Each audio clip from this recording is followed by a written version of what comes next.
পর্দা যে একটা ফরজিয়াত, এই কনসেপ্টই নেই। বরং এখন চেতনা এমন যে গায়ের জামা কাপড় ছিঁড়ে খুলে ফেলতে পারলে বাঁচে, মানে এখন এই যুগ চলছে। একটু আমি দেখাচ্ছি কিভাবে এই জায়গায় আসছে। দেখেন, একটা সময় ছিল যে মানুষ সিগারেট খেত, স্মোক করতো। আমরা ওই জেনারেশনটা দেখেছি, স্মোক করতো চুপ চুপ চুপ করে, ওই চায়ের দোকানের কর্নারে, এই বাথরুমে ঢুকে, ওই মাঠের ওই কর্নারে গিয়ে, কেউ যেন দেখে না ফেলে। তারপরে কয়েক বছর পর পরিস্থিতি একটু পরিবর্তন হলো, ওপেন স্মোকিং, সবাই ভাইয়ের সাথেও স্মোকিং, বন্ধুর সাথে স্মোকিং, পরে বাবার সাথেও দেখা যায় ছেলে স্মোকিং। এই একটা যুগ আসলো। দেখেন, তারপরে আস্তে আস্তে নতুন নতুন মদ আসতে লাগলো, গাঁজা, হেরোইন, প্যাথেডিন, হ্যাঁ, হুইস্কি ইত্যাদি ইত্যাদি, পেন্সিডিল, ইয়াবা। এখন ইয়াবার যুগ, আরো আপগ্রেডেড কোনো মদ আসছে। এখন সিগারেট টিকেট কোনো বিষয় নেই, কিন্তু ফ্যাশন। যদি কেউ ইয়াবা খায় তাহলে বলা হচ্ছে হ্যাঁ, এ মাদক সেবী। আর বাই দ্য ওয়ে, আমাদের দেশে কিন্তু নিবন্ধিত 190টা বারও আছে, হ্যাঁ, এবং দেশি 204টা ব্র্যান্ড চলছে, আর বিদেশি 38টা ব্র্যান্ড চলছে। পারমিট পেয়েছে 85,070 জন। এবং এই মাদক সংশ্লিষ্ট এনজিও আছে প্রায় 76। 21 বছর হলে যদি কেউ পারমিটধারী হয়, সে মদ খেতে পারে সংসদে। এটা নাগরিক অধিকার আপনার। আবার আশ্চর্যের ব্যাপার এটাও যে এগুলো খুলে উন্মুক্ত করার পরেও আবার মাদক নিরাময় কেন্দ্রও আছে 7টা। মানে ওভাবে খাবেন, এডিক্টেড হয়ে যখন জীবনটা নষ্ট হবে, এই 7টা নিরাময় কেন্দ্রে এসে আপনি চিকিৎসা নেবেন। এগুলো ডিপার্টমেন্ট আছে, সদর দপ্তর আছে, সব গোয়েন্দা সংস্থা আছে। এবং মাদকদ্রব্য নিয়ন্ত্রণ অধিদপ্তরও আছে। তো এটা একটা সার্কাস, মানে এই ওয়ার্ল্ডটা হচ্ছে একটা সার্কাসের যুগ। এই বিশ্বে যা হচ্ছে না, খালি চোখ দিয়ে যা দেখছেন, এর বেশিরভাগই সার্কাস। যেটা বলছিলাম, এখন ইয়াবার যুগ চলছে না। একটা সময় ছিল যখন ছেলে মেয়ে যদি অ্যাফেয়ার করতো লুকিয়ে লুকিয়ে, চিঠি দিয়ে, কেউ যেন না জানে, তাই না? ঠিক, তার মানে এগুলো পার করে আসছে, লুকিয়ে লুকিয়ে ছিল, কেউ যেন দেখে না ফেলে। কফি শপে বসলেও খুব সাবধানে, রিক্সায় বসলে কেউ যেন না দেখে। তারপরে একটা যুগ আসলো যে জানলে কোনো সমস্যা, বাসায় ওপেন, আমার গার্লফ্রেন্ড, ও আমার গার্লফ্রেন্ড, ও আমার বয়ফ্রেন্ড, আমরা বিয়ে করবো, আমরা প্রতিশ্রুতি দিয়েছি একে অপরকে, নো প্রবলেম। তারপর একটা যুগ আসলো যে যেহেতু প্রেম করছি, বিয়েই তো করতে যাচ্ছি, তো সেক্স করলে সমস্যা কোথায়? তখন আবার সেক্সুয়াল অ্যাক্টিভিটি শুরু হলো। মেয়েরা যদি বাইরে বের হতো, তাহলে যদি কোনো মেয়ের শর্ট কামিজ থাকতো বা আটোসাটো পোশাক থাকতো, সে গিল্টি ফিল করতো যে সবাই আমার দিকে তাকাচ্ছে, কেমন লাগছে। আর বেশিরভাগ মানুষ এমনটা করতো না, ওই কয়েকজন করতো। আস্তে আস্তে একটা যুগ আসলো যে না, এখন বেশিরভাগই করে, সয়ে গেল।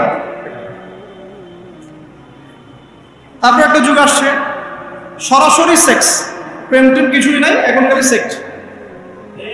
পতিতালয়ে যাবো, সেক্স করবো, চলে আসবো। গার্লফ্রেন্ডের সাথে সম্পর্ক, লাগের সেক্স, তারপরে বাজ বিচার করে দেখবো কোনটা ভালো।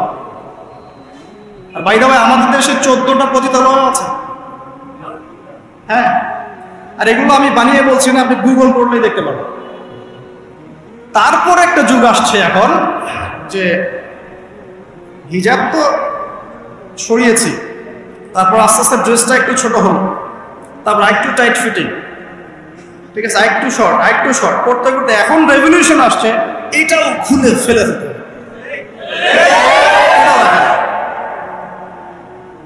আমি আপনাকে বলে দিই হাদিস থেকে, এরপর কি হবে?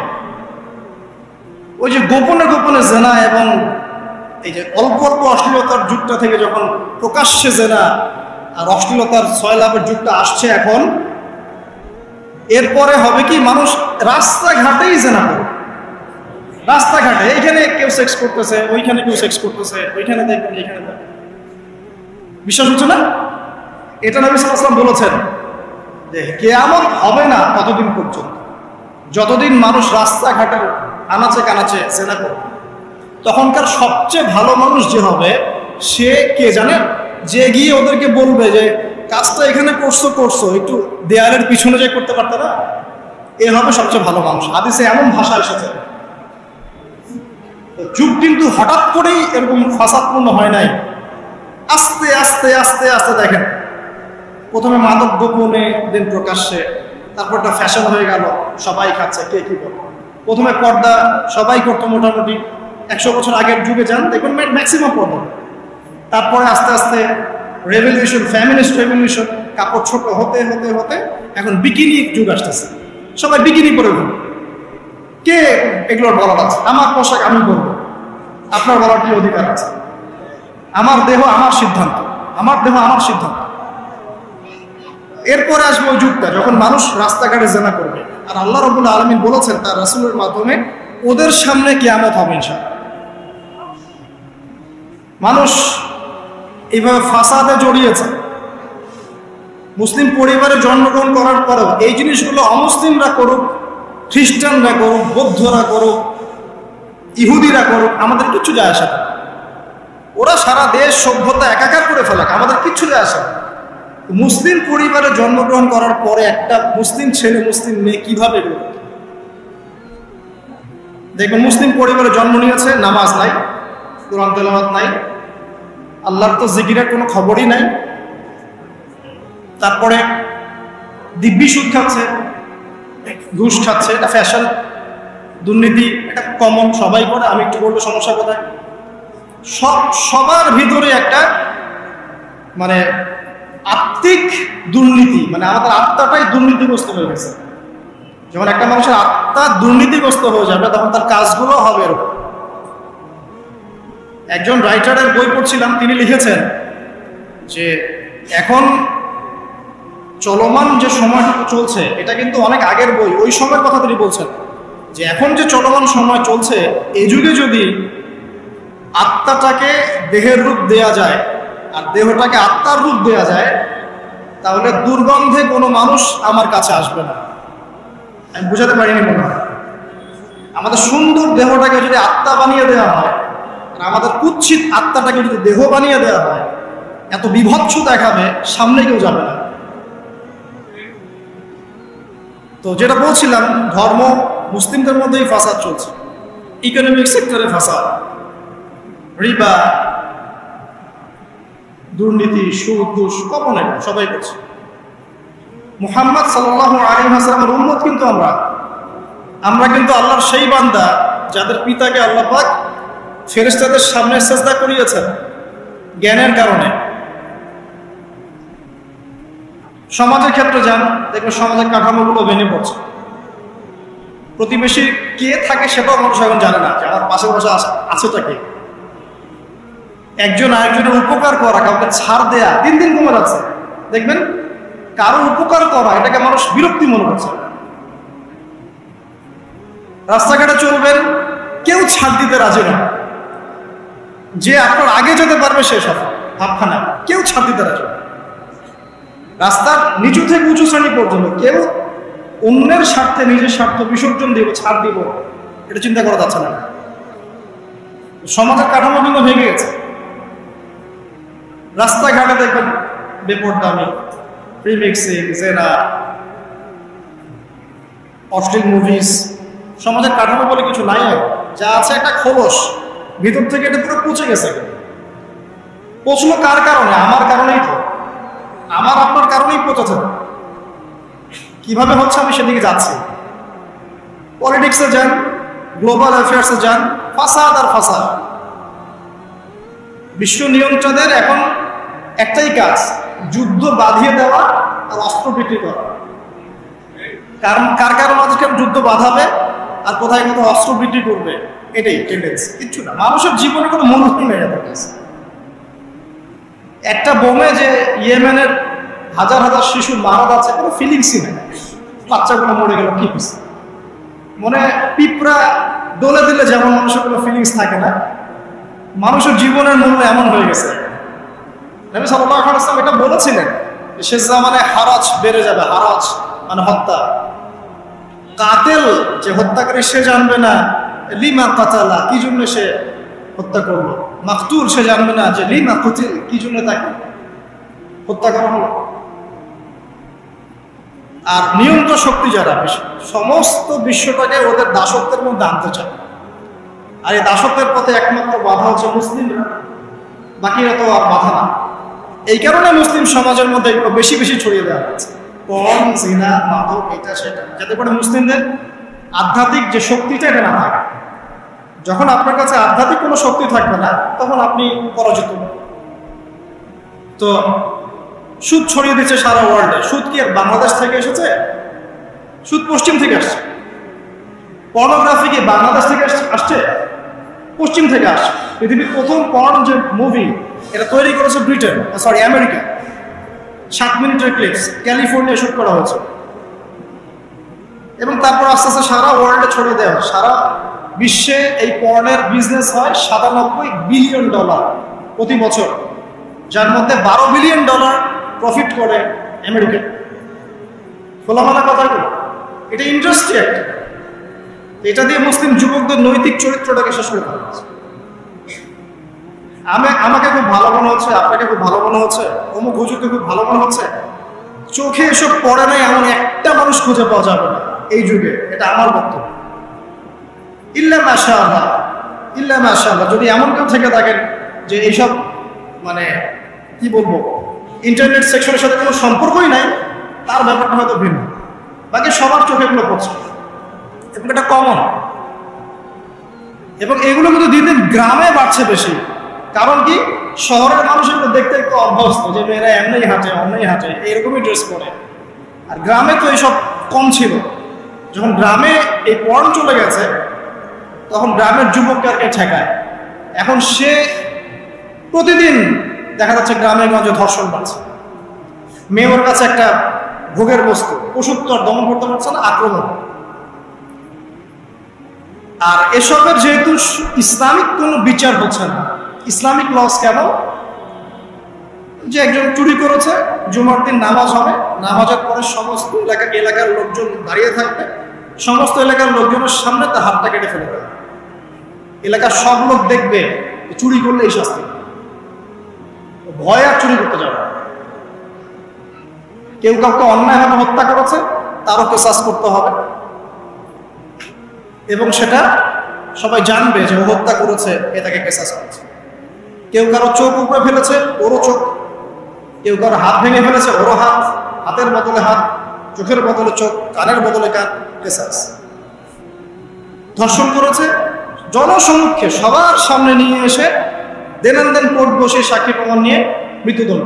সবাই দেখবে যে মৃত্যুদণ্ড। প্রয়োজনে এই যে প্রজেক্টর লাগিয়ে দেখা, এই যে এই কাজ করেছে, এই শাস্তি।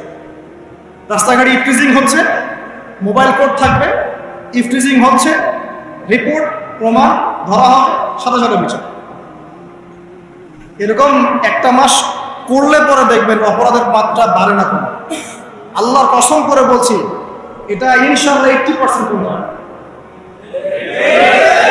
ইনশাআল্লাহ। কিন্তু এটা করলে কি হবে জানেন? ওই যে পশ্চিমে বসে আছে বিশ্ব নিয়ন্ত্রণ সংস্থা, ওরা বলবে যে এই স্টেটের দিকে নজর রাখে, এরা মৌলবাদী হয়ে যাচ্ছে, এরা সন্ত্রাসী হচ্ছে, মানবাধিকার লঙ্ঘন করছে, ইত্যাদি ইত্যাদি। অর্থাৎ তুমি মিয়া সারা বিশ্বের মধ্যে লাখ লাখ মানুষকে বোম মেরে হত্যা করে দাও, তোমার মানবাধিকার লঙ্ঘন হয় না? সবখানেই ফাসাদ। হকটাকে মানুষ বাতিল মনে করছে, বাতিলকে মানুষ হক মনে করছে। সত্যবাদী তাকে মিথ্যাবাদী বলা হচ্ছে, মিথ্যাবাদীকে সত্যবাদী বলা হয়। এখানে মুসলিমদের জীবনের মূল্য কমে গেছে।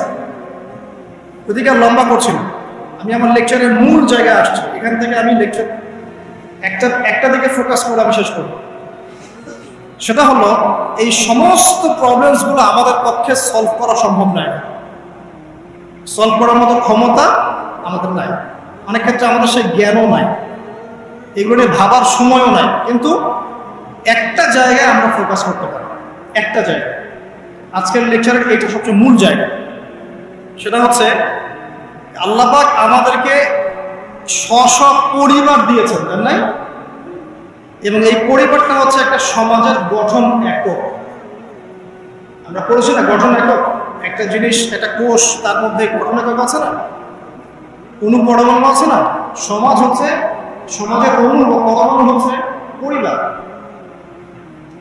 একটা সমাজে যদি 100টা পরিবার থাকে, তার মধ্যে যদি 90টা পরিবার সৎ হয়, আল্লাহ হয়, ইসলামিক অনুশাসন মেনে চলে সত্যিকার অর্থে, ইনশাআল্লাহ ওই সমাজটা কিন্তু দেখবেন 8-10টা সমাজ হচ্ছে ভালো থাকবে। আর একটা সমাজে মনে করেন 100টা পরিবার আছে, 90টাই ইসলামের বিরোধী শক্তি, ইসলামের এগেনস্টে চলে, ইসলামের কোনো পরোয়া নাই, আল্লাহ পাকের হুকুম আহকামের 5 পয়সা পরোয়া। ওই সমাজের অবস্থা নিঃসন্দেহে দুনিয়াতেও ধ্বংস হবে, আখিরাতেও ধ্বংস হবে। আর এই সমাজগুলোকে নিয়েই তো একটা রাষ্ট্র হয় নাকি? আর এইভাবে রাষ্ট্র নিয়েই তো বিশ্ব। তাহলে ক্ষুদ্রতম যে জায়গাটা, সেটা কি? পরিবার। এই জায়গায় আল্লাহ পাক আপনাকে কর্তৃত্ব দিয়েছেন। এখানে কিন্তু আপনার লাঠি, আপনার উপর লাঠি কেউ ঘোরাচ্ছে না। আপনি অ্যাজ এ বাবা আপনি পরিবারে কর্তা, অ্যাজ এ স্বামী আপনি পরিবারে কর্তা, ভাই আপনি পরিবারে কর্তা। আমাদের প্রথম স্টার্টিংটা এই ফ্যামিলি থেকে করা উচিত। তো আল্লাহ পাক এই বিষয়ে কি বলছেন, আমি একটা বলে সামনে যাই। আল্লাহ পাক সূরা তাহরিমের মধ্যে 6 নম্বর আয়াতে বলেছেন যে ইয়া আইয়ুহাল্লাযীনা আমানু, হে মুমিনগণ। আমাদেরকে আল্লাহ পাক বলছেন, হে মুমিনগণ, কু আনফুসাকুম ওয়া আহলিকুম নার, তুমি নিজে জাহান্নামের আগুন থেকে বাঁচো। আগে নিজের চরকায় তুলে তেল দাও, নিজে জাহান্নামের আগুন থেকে বাঁচো। ওয়া আহলিকুম নার, তোমার যে পরিবারবর্গ আছে এদেরকে জাহান্নাম থেকে বাঁচাও। এই বাঁচানোটা কেমন দেখেন, আপনাদের বাসায় ছোট ছোট বাচ্চা কাচ্চা আছে না? আছে তো। একটা বাচ্চা যদি আগুন ধরতে যায়, ধরেন ও বোঝে না যে আগুন কেমন হবে, ছোট বাচ্চা, আল্লাহ না করে, সে ধরেন একটা কয়েল ধরতে যাচ্ছে, কয়লা ধরতে যাচ্ছে, হ্যাঁ, আগুন হাত দিতে যাচ্ছে, তো আপনি কি করবেন? আপনি তাকে সেভ করার চেষ্টা করবেন। সে যদি বলে না আমাকে ছেড়ে দাও, আমি ধরবই, আপনি প্রয়োজনে একটা থাপ্পড় দিয়ে হলে সরাবেন, তাই না? এটা হচ্ছে বাঁচানো। আপনি আপনার শিশুটাকে এই যে হাতে আগুন নেওয়া থেকে বাঁচালেন। আল্লাহ পাক এটা বলছেন, নিজে বাঁচো, পরিবার বর্গকেও বাঁচাও। পরিবার বর্গ যদি শুনতে না চায়, না আমি জেনা করবো না, আমি গান শুনবো না, আমি মদ খাবই, হ্যাঁ, না আমি এইটা করবো, এটা করবো, যদি আপনি বুঝে থাকেন যে আপনার কথাটা হক, শাসন করে হলেও তো তাকে বারণ করতে হবে। এখানে আল্লাহ পাকের নসিহত হচ্ছে, তোমরা নিজেরা জাহান্নামের আগুন থেকে বাঁচো, পরিবার বর্গকে বাঁচাও। কোন জাহান্নাম থেকে বাঁচবে? আলাইহা মালাইকাতুন গিলাযুন শিদাদ, যেই জাহান্নামে কঠিন কঠিন মনের ফেরেশতারা আছে, পাষাণ মনের ফেরেশতা। আল্লাহ পাক তাদের মনের মধ্যে কোনো দয়া মায়া দেন। আমাদের মনে দয়া মায়া আছে না? এই দয়া মায়াও আল্লাহ পাক তাদেরকে দেন, শুধু আযাব দেওয়ার মতো শক্তি সামর্থ্য এবং কঠিন একটা মন দিয়েছে। অন্য সূরায় আছে তাদের সংখ্যা 19 জন। কতজন? 19 জন, মানে তারা দায়িত্বশীল। বাকি আর যে কত হাজার লক্ষ কোটি আছে আল্লাহ বলেন, আলাইহা 19 আল্লাহ পাক বলেছেন। তো আলাইহা মালাইকাতুন গিলাযুন শিদাদ লা ইয়াসুনাল্লাহা মা আমারাহুম ওয়া ইয়াফআলুনা মা ইউমারুন। আল্লাহ পাক ওই ফেরেশতাদেরকে যে আদেশ করেন সেই আদেশ পালনে তারা বিন্দু মাত্র গাফিলতি করে না। এইসব ফেরেশতা থেকে যারা জাহান্নামের প্রহরী, এই জাহান্নাম থেকে তুমি নিজে বাঁচো, তোমার পরিবারকে বাঁচো। তোমরা যারা এখনো ফ্যামিলি শুরু করো নাই, যুবকদেরকে বলছি, তাদের জন্য এই অংশটুকু বেশি বেনিফিশিয়াল হবে ইনশাআল্লাহ। তোমাদের জন্য পথ চলাটা তুলনামূলক সহজ তাদের চাইতে যারা অলরেডি ফ্যামিলি ঢুকে গেছেন এবং বিপদও পড়ে গেছেন, বা বড় হয়ে গেছেন, দীর্ঘ সময় পর্যন্ত আপনার ইসলামের এগেনস্টে চলেছেন, বা আল্লাহর হুকুম আহকামের তোয়াক্কা করেন নাই, তাদের জন্য এটা অনেক কঠিন। কিন্তু যারা এখনো ফ্যামিলি স্টার্ট করো নাই, বা কেবল স্টার্ট করেছো বা করতে যাচ্ছ, তোমাদের জন্য এই অংশটুকু বেশি ইম্পর্টেন্ট। আল্লাহ পাক এখানে একটা মূলনীতি দিয়ে দিলেন, নিজে বাঁচতে হবে, পরিবারগুলোকে বাঁচাতে হবে। আর আমি আগেই বললাম, পরিবার বাঁচলে সমাজ বাঁচবে, সমাজ বাঁচলে রাষ্ট্র বাঁচবে। আসেন প্রথমে আমরা দেখি যে কোরআন কি বলছে। খুব অল্প করে বলি, কারণ সময় লম্বা সময় নেওয়ার সুযোগ নাই। কোরআন কি বলছে একটু লাইভলি থাকে। আদম এবং হাওয়া আলাইহিস সালাম, মনে আছে? তাদের দুইজনকে আল্লাহ পাক পৃথিবীতে নামিয়ে দিয়েছেন না? যে ভুলটা তারা করেছেন সেই ভুলের ফল তারা দুইজনে সমানভাবে শেয়ার করে নিচ্ছেন না? বুঝতে পারছেন? আল্লাহর সীমা লঙ্ঘন করার পরে তাদেরকে যে আল্লাহ পাক নামিয়ে দিলেন পৃথিবীতে, এখন এই যে লম্বা সময় তাদেরকে পৃথিবীতে থাকতে হবে, পৃথিবীর এইসব ভোগান্তি পোহাতে হবে, হ্যাঁ, জান্নাতের সেই নাজ নেয়ামত থাকছে না, এই যে কষ্টের পথ চলা, এই পথ চলাতে কি স্বামী স্ত্রী একসাথে না? এভাবে যদি পরিবারের স্বামীকে চলতে হয়, সেটা কি? যখন এই যে মিজানের পাল্লাটা দাঁড় করা, যে এটা ভারী হচ্ছে না হালকা হচ্ছে, এই সময় কেউ কাউকে চিনবে না, কারো কথা কারো মনে থাকবে না। যে গার্লফ্রেন্ডের জন্য আপনি জীবন দিচ্ছেন তার কথা আপনার মনে থাকবে না। যে স্ত্রী সন্তানের জন্য আপনি সারা জীবন দুর্নীতি করে গেলেন তার কথা আপনার মনে থাকবে না। এমনকি যে স্ত্রীর কাছে আপনি অনেক প্রেমময় স্বামী, সেও আপনার কথা মনে রাখবে যখন মিজানের পাল্লাটা উঁচু করে। 2, যখন আমল নামা ছুড়ে দেওয়া হবে, আমল নামা এভাবে উন্মুক্ত করে ছুড়ে দেওয়া হবে। ইকরা কিতাবাক, তুমি আজকে তোমার কিতাব পড়ো, ওয়া কাফা বিনাফসিকা আল-ইয়াওমা আলাইকা হাসিবা, আজকে তুমি নিজেই তোমার নফসের হিসাব নেওয়ার জন্য যথেষ্ট। এই সময় আয়েশা আমি তোমার কথা মনে রাখতে পারবো। আরেকটা হচ্ছে যখন মানুষ পুলসিরাত পার হবে তখন কেউ কারো কথা বলবে। এখান থেকে শিক্ষা কি? নূহ আলাইহিস সালামের পরিবারের সদস্য হয়েও তারা আল্লাহর আনুগত্য না করার কারণে জাহান্নামে যাচ্ছে। লূত আলাইহিস সালামের পরিবারের সদস্য হয়েও ঈমান না আনার কারণে তারা কি করছেন? জাহান্নামে যাচ্ছেন। আমাদের শিক্ষা হচ্ছে আমাদের পরিবারগুলোর, যে আমাদের এই বংশ, আমাদের এই যে টাকা পয়সা, স্ট্যাটাস, রং, হ্যাঁ, বাড়ি গাড়ি, পলিটিক্যাল পদ, কোনো কিছুই আমাদেরকে আল্লাহর আযাব থেকে বাঁচাতে পারবে না যদি আমরা প্রকৃত মুসলিম মুমিন না হতে পারি। পরিবারের সদস্যদেরকে আল্লাহ পাক ঈমানদার হওয়ার তৌফিক এনায়েত করুন। এবার আসেন সামনে, আরো সামনে যান। দেখেন ওই যে ইব্রাহিম আলাইহিস সালাম, দেখেছেন? মনে আছে? বাবা হচ্ছে ওই সমাজের সবচেয়ে বড় লিডারের ডান হাত, নমরুদের ডান হাত। সে হচ্ছে মূর্তি পূজারীদের সর্দার, মানে মূর্তি সে বানাতো, স্ট্যাচু মেকার। ইব্রাহিম আলাইহিস সালামকে আল্লাহ পাক ওই ঘরেই জন্ম দিয়েছেন যেখানে তার বাবা একজন শিরকের কাণ্ডারী। ইব্রাহিম আলাইহিস সালাম তাকে বোঝানোর চেষ্টা করলেন, বাবা এটা শিরক, এটা শয়তানের কাজ, এখান থেকে ফিরে আসো, আমি তোমার জন্য আল্লাহর কাছে দোয়া করবো ইত্যাদি। বাবা তার কথা শুনলো না। এটা তো এমন না যে তিনি শুধু একবার বলেছেন, তিনি হয়তো বলতেই ছিলেন, একদিন 2 দিন না, কিন্তু বলতেই আছে।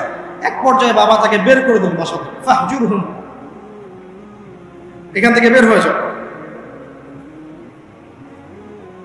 তুমি যদি আমাদের এই দেবতাদেরকে গালি দেওয়া বন্ধ না করো তাহলে আমি তোমার মাথা পাথর দিয়ে মেরে ফাটিয়ে ফেলবো।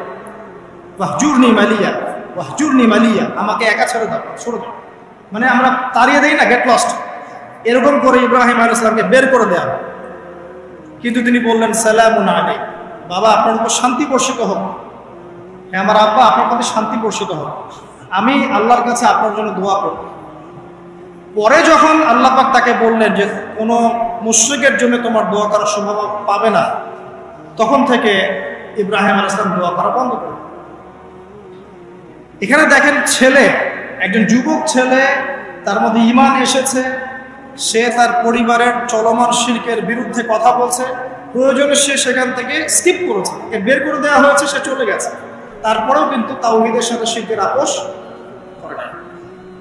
ইব্রাহিম আলাইহিস সালাম সামনে যান। ওই যে তার স্ত্রী হাজারা আলাইহিস সালাম তার সন্তান এবং স্ত্রীকে রেখে আসছেন কোথায় বলেন? মক্কায়, তাই না? মরুভূমিতে, খাবার নাই, পানিও নাই। এখন ইব্রাহিম আলাইহিস সালাম চলে যাওয়ার সময় তার স্ত্রী বলছেন যে আপনি কি আল্লাহর আদেশেই আমাকে ছেড়ে যাচ্ছেন? তিনি বলছেন হ্যাঁ। তখন তিনি বলছেন আল্লাহ পাক আমাদেরকে ধ্বংস করবেন না। এখানে খেয়াল করে দেখেন, তারপর সাফা মারওয়া সাই করলেন, জমজম কূপ, পানি বের হলো, সেখানে কমিউনিটি গড়ে উঠলো, ইসমাঈল আলাইহিস সালামের ঔরস থেকে পরবর্তীতে মুহাম্মদ সাল্লাল্লাহু আলাইহি ওয়াসাল্লামের জন্ম হয়েছে ওই ট্রাইবের মধ্যেই। তো এখানে খেয়াল করেন, এই যে সন্তান ইসমাঈল আলাইহিস সালাম, তিনি যখন একটু বড় হচ্ছেন তখন ইব্রাহিম আলাইহিস সালাম আসছেন, এসে বলছেন আমি স্বপ্ন দেখেছি, ইয়া বুনাই আমি স্বপ্ন দেখেছি, ইন্নী আরা ফিল মানামি আন্নী আসবাহুক, আমি স্বপ্ন দেখেছি আমি তোমাকে জবাই করছি, ফানজুর মাযা তারা, তোমার কি রায় আমাকে বলো। এখন ইসমাঈল আলাইহিস সালাম বলছেন, কিশোর ইসমাঈল, ইয়া আবাতি, হে আমার বাবা, ইফআল মা তুমার, আপনি সেটাই করেন যা আল্লাহ আপনাকে আদেশ করেছেন। সাতাজিদুনি ইনশাআল্লাহু মিনাস সাবিরিন, ইনশাআল্লাহ আপনি আমাকে সবরকারী পাবেন। কার কথা এটা? ইসমাঈল আলাইহিস সালামের কথা। এখন খেয়াল করে দেখেন, ইসমাঈল আলাইহিস সালামকে কিন্তু তার বাবা 24 ঘন্টা কাছে রেখে মানুষ করেন নাই, কারণ তিনি থাকতেন ওই যে প্যালেস্টাইনে, সেখানে আরেকজন স্ত্রী আছেন সারা আলাইহিস সালাম, আসা যাওয়া করতেন। মূলত তাকে মানুষ করেছে তার মা হাজারা আলাইহিস সালাম, যেই সবরকারী আল্লাহর প্রতি তাওয়াক্কুলকারী মা বলেছিল, আল্লাহ যদি আপনাকে আদেশ করে থাকেন আমাদেরকে ছেড়ে যাওয়ার জন্য, সেই আল্লাহ আমাদেরকে ধ্বংস করবেন না। ওই যে তাওয়াক্কুল, ওই যে সবর, তার গর্ভ থেকে আল্লাহ পাক জন্ম দিয়েছিল ইসমাঈল আলাইহিস সালাম। যেমন মা তেমন সন্তান, এই সন্তান বলছে আমাকে জবাই করতে যদি আল্লাহ পাক আদেশ করে থাকেন আপনি করেন। তো ঘরের মধ্যে স্ত্রীরা, আমাদের ঘরের স্ত্রীরা যদি হাজারা আলাইহিস সালামের মতো না হতে পারে, সবরকারিণী এবং আল্লাহর প্রতি তাওয়াক্কুলকারিণী, আমাদের বোনেরা, আমাদের মায়েরা যদি হাজারা আলাইহিস সালামের মতো সবরকারিণী হতে না পারে, আল্লাহর প্রতি তাওয়াক্কুলকারী হতে না পারে, তাহলে তাদের গর্ভ থেকে কোশ্চিন কেন ইসমাঈলের জন্ম হবে? কথা বুঝতে পারছেন? তাদের গর্ভ থেকে কোশ্চিন কালেও ইসমাঈলের মতো সন্তানের জন্ম হবে না এবং ইসমাঈলী প্রজন্ম গড়ে উঠবে না। এই জন্যই আপনি তাকিয়ে দেখেন, ম্যাক্সিমাম পরিবারের সন্তান এখন বেলাইনে চলে গেছে। কারণ কি জানেন? মায়ের সমস্যা আছে, শুধু বাপেই সমস্যা থাকে না, মায়েও সমস্যা থাকে। মায়ের ফিতরাত সন্তানের মতো চলে আসে। তো নারীরা যদি আল্লাহর আনুগত্যশীলা না হয়, মুমিনা মুসলিমা, 5 ওয়াক্ত নামাজ পড়া, লজ্জাস্থানের হেফাজত করা, খাস পর্দা করা, হ্যাঁ, স্বামীর আনুগত্যকারী, প্রেমময়ী, তারা যদি না হতে পারে, সবরকারী, তাওয়াক্কুলকারিণী, তাহলে ওই মায়েদের গর্ভ থেকে আপনি ইসমাঈলের মতো সন্তান কিন্তু পাবেন না, ইল্লা মাশাআল্লাহ, ইল্লা মাশাআল্লাহ। আরো সামনে যান, দেখেন নবী মূসা আলাইহিস সালাম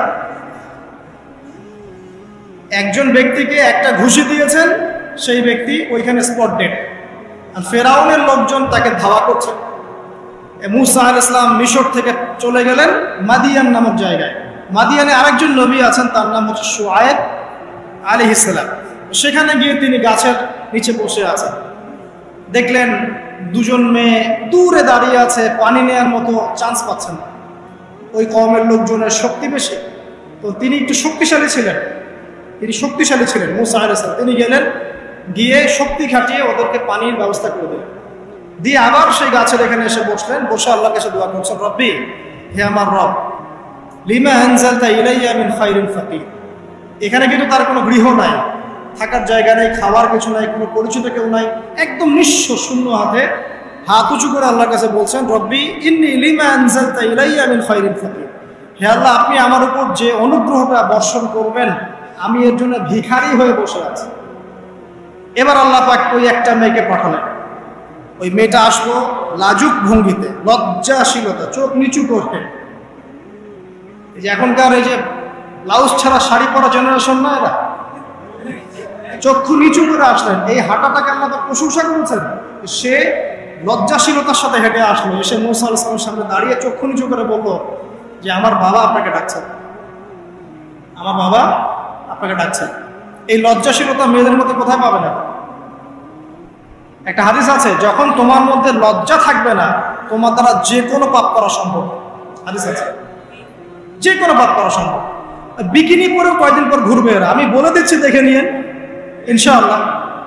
এবং এই আন্দোলন করতে করতে এক পর্যায়ে এমন একটা অবস্থা হবে, দেখবেন যে ওটা পরেও রাস্তায় ঘুরছে।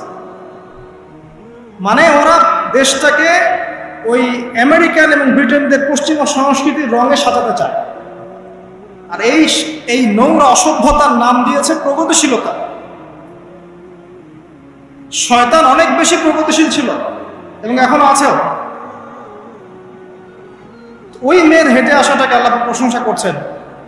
আসার পরে তিনি যখন বলছেন আমার বাবা আপনাকে ডাকছেন, তিনি গেলেন, তখন ওই শুআয়ব আলাইহিস সালাম বলছেন যে আমার এই দুই মেয়ের মধ্যে একজনকে আমি তোমার সাথে বিয়ে দিতে চাই। মুসা আলাইহিস সালাম সেখানে বিয়ে করলেন। শর্ত হচ্ছে 8 থেকে 10 বছর, 8 থেকে 10 বছর তাকে তার ফার্মে চাকরি করতে হবে, কৃষিকাজ মানে গবাদি পশুর এখানে 8 থেকে 10 বছর তাকে সার্ভিস দিতে হবে, এটাই মোহর। তো এটা আমি এখন বুঝি যে মুসা আলাইহিস সালামকে আল্লাহ পাক এই যে রাখালের কাজ করেছেন কেন জানেন? কারণ এই কাজগুলো মানুষের ধৈর্য বাড়ায়। মুসা আলাইহিস সালামকে পরে আল্লাহ পাক বড় একটা দায়িত্ব দিবেন, এই কারণে তাকে ট্রেনিং দিচ্ছেন এখানে। তাকে আরো বড় একটা জাতিকে সামলাতে হবে যারা আরো অনেক বেশি উদ্ধত, অনেক বেশি গবাদি পশুর মতো। তারা কারা? ওই যে বনু ইসরাঈল। চোখের সামনে দেখলো আল্লাহ পাক ফিরআউনকে ডুবিয়ে দিলেন, তারপরে 40 দিনের মধ্যে আবার শিরক করা শুরু করলেন। আমাদের নবী মুহাম্মদ সাল্লাল্লাহু আলাইহি সাল্লামকে একজন কষ্ট দিয়েছিল। তো কষ্টটা এত ডাইরেক্ট দিয়েছে, এসে বলেছে আপনি ইনসাফ করেন হে মুহাম্মদ সাল্লাল্লাহু আলাইহি ওয়াসাল্লাম, আপনি ইনসাফ করেন, আপনি ইনসাফ করছেন না। তো সাহাবীদের চোখ মুখ লাল হয়ে গেল যে এত বড় কথা নবীকে বলে। তখন নবী সাল্লাল্লাহু আলাইহি ওয়াসাল্লাম বলছেন দাঁড়াও, আমার ভাই মুসাকে তার কওম আরো অনেক বেশি কষ্ট দিয়েছে। মানে মুসা আলাইহিস সালামের কষ্টের কথা চিন্তা করে আমাদের নবী সান্ত্বনা নিচ্ছেন, এটা তো কিছুই না। মুসা আলাইহিস সালামকে তার কওম আরো অনেক বেশি কষ্ট দিয়েছে। এই কওমকে সঠিক পথে চালানোর জন্য আল্লাহ পাক 8 বছর তাকে রাখালি করিয়েছেন। আপনারা জানেন কিনা জানি না যে বেশিরভাগ নবী কিন্তু কৃষিকাজ করেছেন, জানেন? তো যারা কৃষিকাজ করছেন আপনারা এখানে নিজেকে হীনমন্যতায় ভোগার, ছোট মনে করার কোনো সুযোগ নাই। আপনি একটা নোবেল প্রফেশনের মধ্যে আছেন, খাঁটি প্রফেশনের মধ্যে আছেন, ঠিক আছে? তো দেখেন, এবার মুসা আলাইহিস সালাম একজন ভালো গার্ডিয়ান পেলেন, তার নাম শুআয়ব আলাইহিস সালাম। সেখানে বাড়ি পেলেন, সেখানকার জামাই তিনি, চাকরি করছেন, মানে তার সবকিছুই অনুকূলে। ওই যে দোয়া কিন্তু কবুল হয়ে গেল। সতী পুত পবিত্র একটা মেয়ে আল্লাহ পাক তাকে দিয়ে দিলেন। কারণ মুসা আলাইহিস সালাম ছিলেন অনেস্ট, মুসা আলাইহিস সালাম ছিলেন একটা সৎ ব্যক্তি, অনেস্ট, যিনি কখনো অশ্লীল কোনো পথে পা বাড়ান নাই। ঠিক তেমন একজন মেয়েকে আল্লাহ পাক তার জীবন সঙ্গিনী করবেন। তাই আমাদের শিক্ষা হচ্ছে আমরা যদি নিজেদেরকে পবিত্র রাখতে পারি, তোমাদেরকে বলছি ইনশাআল্লাহ তুমি তোমার জীবনে পুত পবিত্র নেককার স্ত্রী পাবে। কিন্তু তোমরা যদি এখনকার এইসব প্রলোভনে পড়ে জেনা, মদ, পর্ন, হাবিজাবি সবকিছুর মধ্যে ঢুকে যাও, মাদক ইত্যাদির মধ্যে, পুত পবিত্র নারী আসবে না। দেখবা যে এমন নারী তোমার জীবনে আসছে যে নিজেও পবিত্র না। আল্লাহ পাক ব্যালেন্স করেন সবসময়, ইল্লা মাশাআল্লাহ। শুধু তাই নয়, শুআয়ব আলাইহিস সালামের মতো একজন গার্ডিয়ান তিনি পেলেন, যিনি তাকে দ্বীনের পথে হেল্প করলেন। পরবর্তীতে মুসা আলাইহিস সালাম নবী হবেন। এখান থেকে একটা প্রমাণ আছে, দলিল, সেটা হলো বাড়ির গার্ডিয়ান যদি দিনদার হয়, শুআয়ব আলাইহিস সালামের মতো সাপোর্টিং হয়, পরিবার বর্গকে দিনের জন্য সাপোর্ট করছে, সেই পরিবারের মধ্যে শান্তি আসবে। এবং সেই পরিবারের যুবকরা সৌভাগ্যবান, যুবতীরাও সৌভাগ্যবান, সেই পরিবারের সন্তান সন্ততিরা সৌভাগ্যবান। তাই পরিবারের গার্ডিয়ান যারা আছেন, আজকের খুতবা শুনছেন, আপনারা সাপোর্টিভ হন, পরিবারকে দিনের ক্ষেত্রে সাপোর্ট দেন, একটা ভালো প্যারেন্টিং করেন, সন্তানদেরকে সুন্দর প্যারেন্টিংসের মধ্যে নিয়ে আসেন।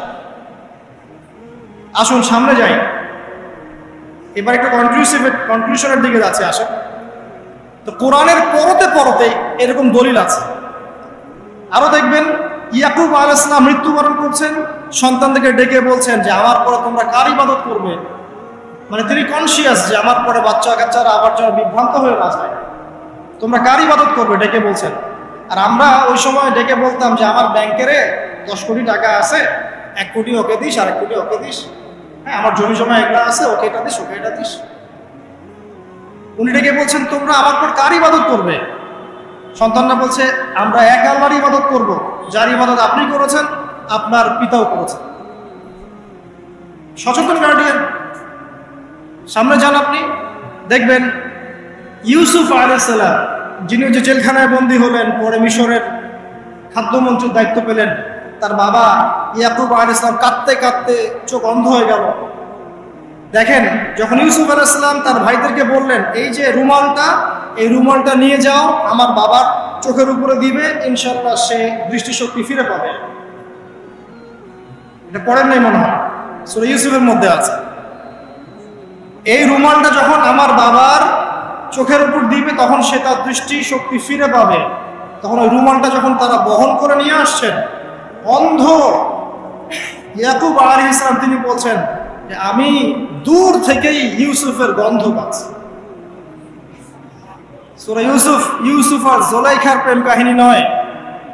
সূরা ইউসুফ হচ্ছে তার পিতা ইয়াকুব আলাইহিস সালাম এবং এই যে তার ছেলে ইউসুফ আলাইহিস সালাম, তাদের মধ্যে ভালোবাসার কাহিনী। এটা ভালো করে পড়েন, ভালো করে বুঝবেন। এখানে পিতার সন্তানের ভালোবাসাকে বোঝানো হয়েছে। এত ভালোবাসেন তিনি সন্তানকে। এখান থেকে শিক্ষা কি? শিক্ষা হচ্ছে পিতাদেরকে সন্তানদেরকে ভালোবাসতে হবে, আদর করতে হবে, কাছে ডেকে বোঝাতে হবে। সবসময় শাসনের লাঠি ঘোরানো যাবে না। সন্তান যদি হোঁচট খায়, তার হাতটা ধরতে হবে, ধরে বলবে, বাবা কি হয়েছে, আমি তো তোমার সাথে আছি। মা কি হয়েছে, হতাশ কেন হচ্ছে, আমি তোমার সাথে আছি। একটা রেজাল্ট খারাপ হচ্ছে তো কি হয়েছে, আমি তোমার সাথে আছি। বাবা নামাজ পড়ো, বাবা কোরআন তেলাওয়াত করো, আল্লাহকে ডাকো, আল্লাহ তোমার সাথে আছে। ওকে কনফিডেন্স দিতে হবে। যখন পিছন থেকে সন্তানরা কনফিডেন্স পাবে, এই সন্তানরা বড় আত্মবিশ্বাসী হবে।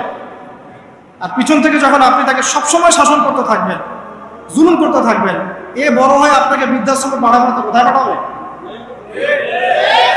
সন্তানকে ভালোবাসতে হবে। এটা বলে রাখি, এখানে দেশে আবার 30টা বৃদ্ধাশ্রমও আছে। ইসলামে বৃদ্ধাশ্রমের কোনো জায়গা নাই। আর এখন আমি চলমান একটা পত্রিকা রিপোর্ট দেখলাম গুগলে, নাম করা পত্রিকা, নাম বলছি না। তারা বলছে এখন বৃদ্ধাশ্রম সময়ের দাবি। বৃদ্ধাশ্রম এখন সময়ের দাবি, নাউজুবিল্লাহ। আর ইসলাম বলছে সবচেয়ে সেরা অধিকার দিবে মাকে, তারপরে মাকে, তারপরে মাকে, তারপর বাবাকে। মায়ের পায়ের নিচে জান্নাত, বাবার সন্তুষ্টিতে আল্লাহর সন্তুষ্টি, এগুলো ইসলাম বলছে। এখনকার সভ্যতা আমাদেরকে বলছে যে বৃদ্ধাশ্রম এখন সময়ের দাবি। ইউসুফ আলাইহিস সালামকে যেভাবে ভালোবাসতেন তার বাবা, সন্তানকে ভালোবাসো। আমাদের নবী মুহাম্মদ সাল্লাল্লাহু আলাইহি ওয়াসাল্লাম মানুষকে যত ভালোবাসতেন, এর কারণ কি জানেন? ছোটবেলা থেকেই তাকে খুব ভালোবাসা দিয়ে মানুষ করা হয়েছে। তার মা তাকে ভালোবাসতেন, তার দুধ মা তাকে ভালোবাসতেন, তার দাদা আব্দুল মুত্তালিব তাকে সাথে করে নিয়ে ঘুরতেন, কাবার সামনে বসাতেন, বসিয়ে বলতেন তার নাম হচ্ছে মুহাম্মদ, প্রশংসিত। এই নামটা তখন আরবে কেউ রাখতো না। আমার এই নাতি, আমার এই ছেলের ছেলে ইনশাআল্লাহ এ বড় হয়ে নেতা হবে, এই কথা বলতেন। তাকে আত্মবিশ্বাস দিতেন। এমনকি তার দাদার ইন্তেকালের পর তার চাচা আবু তালেব মুসলিম না হয়েও সুদীর্ঘ সময় পর্যন্ত ভাতিজাকে সাপোর্ট দিয়েছেন। এই সাপোর্ট দেয়, কনফিডেন্স, এগুলো খুব ইম্পর্টেন্ট। এগুলোর ঘাটতি যখন হবে, তখন এই যুব সমাজ পরিবারের সদস্যরা ফেড আপ হয়ে যাবে, মানসিক কষ্টে ভুগবে, মাদকের কাছে যাবে, অন্য একটা মেয়ের কাছে যাবে, পণে যাবে, আপনার মিউজিক্যাল ইনস্ট্রুমেন্টের কাছে যাবে। ঠিক আছে, আমরা শেষ করছি।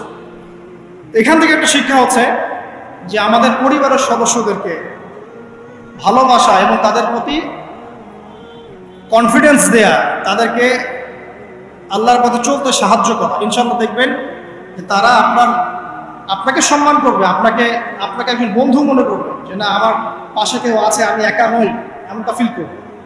এটা খুব ইম্পর্টেন্ট।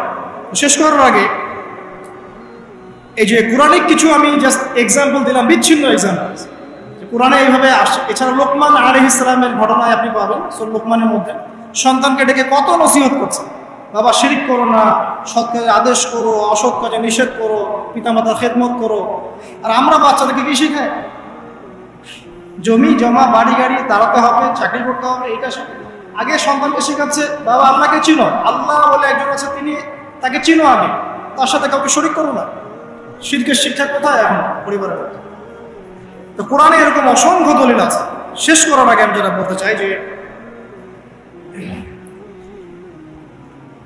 আমাদেরকে কিছু কিছু বিষয় যদি আমরা এখনো যদি মেনে চলি, এই ভঙ্গুর সমাজ ব্যবস্থায়ও আদর্শ পরিবার